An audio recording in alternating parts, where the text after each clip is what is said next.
tak lagi di jalur yang sama. Bacaan dan doa yang mulai berbeda.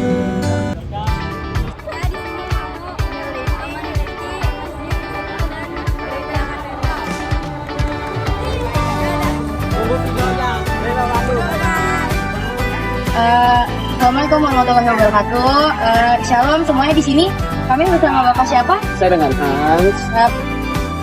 Bapak siapa? Musto. Bapak, apakah berkenan untuk kita tanyakan tentang Masjid Istiqlal dengan Gereja Katedral ini? Silakan. Oke. Wabarakatuh. Kami ingin mewawancarai Bapak ini dengan Bapak siapa, Pak? Dengan Firman. Kamu bilang ku tak peduli, tak seperti pertama kali. Jadi pada dasarnya ini masjid itu didirikan berhadapan dengan gereja katedral itu pada zaman Pak Soekarno waktu menjabat sebagai Presiden Republik Indonesia yang menetapkan bahwa untuk saling toleransi antar umat beragama, maka didirikan oleh Presiden Soekarno Masjid Istiqlal dengan gereja katedral berhadapan. Nah, yang perlu kita ketahui juga bahwa di Roma Vatikan pun di sana ada sebuah masjid yang didirikan. Jadi bukan di Indonesia aja, di Vatikan pun ada gereja Katolik Roma dengan masjid. Nah, mungkin ada sendiri tahu. Nah, untuk nama masjidnya itu saya kurang hafal ya namanya ya. Cuman pada dasarnya kenapa gereja didirikan berhadapan dengan masjid yang tujuannya untuk saling toleransi antar umat beragama. Itu intinya deh. Baik, terima kasih Pak. Yang mengusulkan dua rumah ini berdampingan itu Bapak Presiden Republik.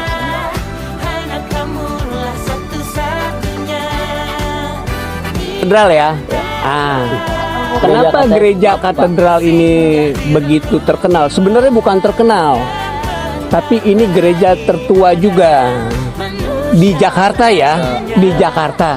Karena ini didirikan oleh pastor Belanda juga pada tahun 1899 ya.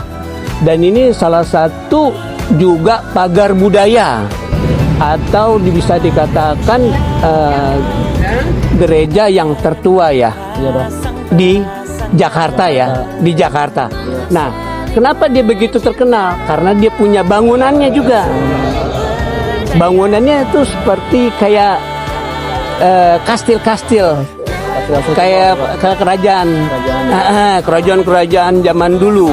Nah, kayak Borobudur, kayak Candi Prambanan. Nah, kenapa gereja ini dimasukkan sebagai cagar budaya? Karena mempunyai histori juga, histori sejarah yang sangat panjang. Sejak berdirinya, kenapa dia bisa berdiri sampai sekarang? Karena pemerintah pun juga ikut melestarikan tempat ini, gereja ini. Begitu kira-kira. Baik, terima kasih Pak. Ku tak peduli, tak seperti pertama kali. Kalau di sini letaknya itu di Jalan Katedral nomor 7. Kebetulan masuk dalam Kelurahan Pasar Baru. Sawah Besar, Kelurahan Sawah Besar ya. Dekat ya ini Pak sama Monas berarti? Dekat dengan Monas, dekat dengan Istiqlal, dekat dengan Istana, dekat juga dengan museum Gajah. Karena Jadi posisinya ini Jakarta Pusat juga ya Pak? Pusatnya ada di sini semua. Betul. Okay. Dan di sini bisa dikatakan juga ring 1. Oh, Kenapa ring Pak? 1? Ring 1 itu kan istilahnya daerah yang khusus ya. Iya. Khusus itu karena dia berdekatan dengan istana negara. Oh iya, jadi ini jaga ketat juga ya Pak daerah sini. Jadi di sini kalau apapun kejadian apapun sangat cepat karena di sini kan sudah termasuk di area ring 1 ya, dekat istana negara Iya. ya. Nah, itu dia. Termasuk juga dengan Istiqlal. Jadi segala bentuk apapun yang berdekat maupun gereja maupun tempat Istiqlal maupun dengan Pertamina itu kan semua itu kan aset negara ya. Nah, itu pasti otomatis kalau ada apa-apa selalu diinin. Iya Pak, di sini kan juga dekat sama lapangan Banteng ya. Lapangan Banteng juga banyak polisi yang menjaga, TNI juga banyak yang menjaga di sini. Jadi mungkin itu alasannya karena di sini jaga ketat juga, jadi makanya lapangan Banteng ada dijaga juga. Dekat sama pos-pos juga kan Pak, banyak polisi di sini. Kenapa lapangan Banteng itu? Bukan hanya sekedar lapangan Banteng. Oh iya Pak. Tapi di situ kan ada namanya momen. Momen apa tuh yang Pak? itu kan ada patung. Oh ya patung ya. Nah itu kan ada sejarahnya juga. Nah itu kan juga salah satu dibilang lapangan Banteng. Kenapa? Karena di situ juga ada patung untuk namanya pembebasan Irian Barat ya. Nah provinsi yang terakhir masuk ke Indonesia adalah Irian Barat ini. Dan berhasil dibebaskan waktu itu dari kalau nggak salah Belanda. Oh dari Belanda. Terakhir. Dari paling terakhir ya Pak. Nah jadi dibuatlah monumen lapangan Banteng itu pembebasan Irian Barat. Jadi itu kan juga salah satu monumen. Monumen bersejarah juga itu ya Pak. Sejarah. Jadi bukan hanya buat tempat rekreasi aja, tapi di situ juga salah satu monumen yaitu pembebasan Irian Barat.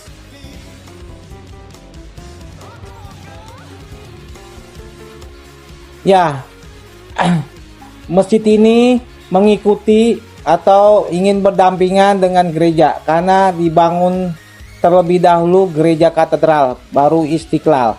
Nah, pilihannya dipilih oleh Bapak Presiden Soekarno ingin berdampingan dengan gereja karena di Indonesia itu banyak sekali agama yang dipercaya. Nah, itu ingin memperlihatkan kepada Indonesia khususnya dan kepada dunia umumnya bahwa Indonesia walaupun banyak agama selalu hidup damai, rukun dan saling tolong-menolong. Itulah simbol toleransi karena kita berdampingan dengan dua rumah ibadah.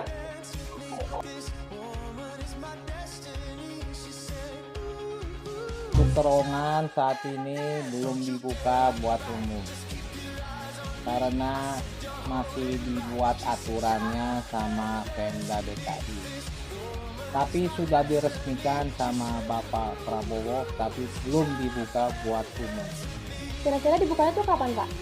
Kita lagi menunggu, nunggu untuk aturannya dari Pemda DKI. Nah, kita juga masih menunggu, tinggal tunggu kabarin saja, nanti kita kabarin lewat. Terowongan silaturahmi ini itu dibuat salah satunya oleh Presiden Jokowi itu untuk kerukunan dan toleransi antar umat beragama ya. Makanya kenapa terowongan ini dibuat dan dinamakan terowongan silaturahmi. Dan seperti kita ketahui kan dari dulu kan kita istilahnya gondok-gondokan saling curiga. Ini ya. Makanya Jokowi membuat terowongan ini untuk apa? Untuk kita saling tahu seperti apakah Masjid Istiqlal, seperti apakah gereja Katolik. Nah, jadi pada dasarnya intinya itu untuk saling bisa kerukunan.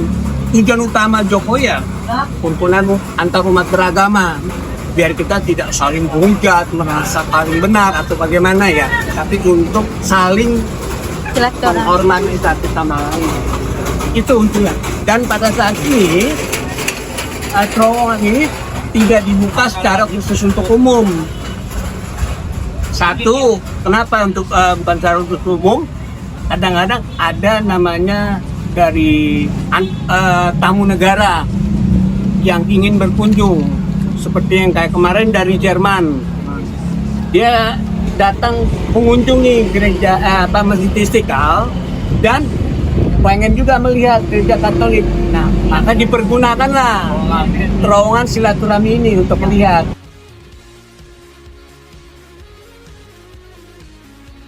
Kalau agama tergantung dari kitanya. Ya, kalau kita bisa menjalani, insya Allah tidak akan menyeleweng. Walaupun kita berpolitik, tapi kita tetap memakai agama untuk tata cara bekerja gitu kan. Makanya kita tuh harus hidupnya seimbang antara agama dengan dunia gitu. Jadi kita harus seimbang biar hidupnya itu selalu lurus, tidak melenceng gitu. Jadi begitu, agama itu penting, tapi pekerja juga penting, tapi harus mengikuti agama biar kita tidak melenceng. Kasih ya, Pak.